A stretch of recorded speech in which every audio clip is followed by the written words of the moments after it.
Hey Stampers, Diane Dimich here with ddStamps.com, and today I'm here just to show you what my April's tutorial kit will need besides the packet that I send out. So the cards that we're doing this month of April use the Tea Together stamp set, and then we're also using the Floral Romance paper, and I'll show you those in a moment. So all the products that I'm using here kind of coordinate with that. And so this is the stamp set that I use in the tutorial. And then I'm using gray granite ink, petal pink ink, and the Memento ink. And then I've got some blends that I'm using also. And so these are the Mossy Meadow, light and dark, Seafoam, except I think it's soft Seafoam, light and dark, petal pink, light and dark, and then a color lifter pen. And so I'm going to show you just a couple of techniques. The other thing is I did use the framelits for the tea time set. They coordinate with it. These were a celebration item.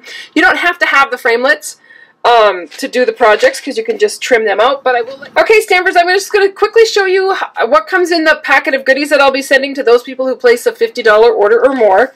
And please remember to use the hostess code. I'll have that attached to my website too. So you'll get ribbon, so the petal pink and whisper white ribbon. You'll get some pearls, not a whole pack, but you'll get some pearls to use. You'll get a couple of these Floral Romance seals. I didn't use them in my projects, but I wanted to send you a sample of them just so you can check them out because they're kind of cool. We are using cardstock colors in Sahara Sand, Whisper White, Pear Pizzazz, and Petal Pink, which are the colors that coordinate with the paper. And then I have to show you the paper because it's just so pretty. So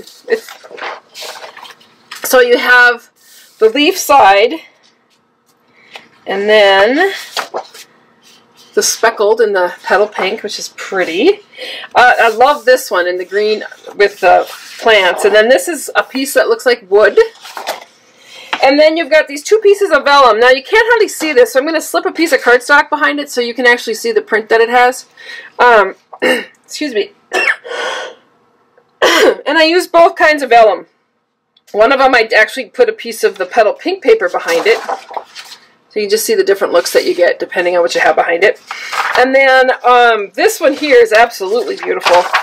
And I actually put a piece of white behind it so you really get that full blare on color. But you'll get a packet of goodies with all the supplies in it to make my tutorial for this month. And the tutorial, of course, uses the Tea Together stamp set. And thank you very much. If you haven't already done so, you may want to sign up for my newsletter where I send out tips, tricks, and techniques each week. Thanks, and have a great day.